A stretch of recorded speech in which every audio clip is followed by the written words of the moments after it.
आपके बेटा का जो उड़ गया अफवाह, ये गलत है सारा? एकदम बिल्कुल गलत है। तो चल रहा है कि शादीशुदा लड़की पहले से है। बांग्लादेश की नहीं हूँ मैं, बिहार की हूँ। मेरी मम्मी, मेरे पापा, मेरे दादा, मेरे दादी सबका बिहारी में जन्म। एक वीडियो पिछले कुछ दिनों से सोशल मीडिया पे बहुत तेजी से वायरल है। वायरल वीडियो स्क्रीन ऊपर दिखाई दे रहा होगा। खैर, इस चैनल पे पहला ऐसे न्यूज़ को कवर किया जा रहा है, तो देखना इंटरेस्टिंग है।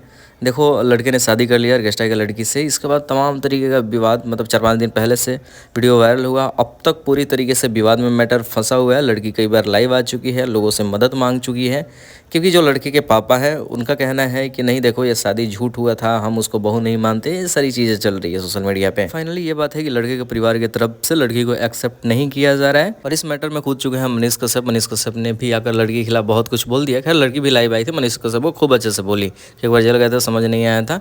मतलब लड़की चाहती है कि मदद मिले, और भोजपुरी फिल्म इंडस्ट्री को लेकर पवन सिंह से स्पेशल तौर पे और खेसारी लाल यादव से आवाज़ उठाती हुई नजर आई है कि आपसे मेरी मदद कीजिए। जब पब्लिकली ये सारी चीज़ें शादी हुआ है तो शादी एक्सेप्ट कर भी लेना चाहिए। खैर, जैसे ही आगे कुछ अपडेट आएगा, वीडियो बनेगा, चैनल को सब्सक्राइब करके चैनल के साथ बने रहें।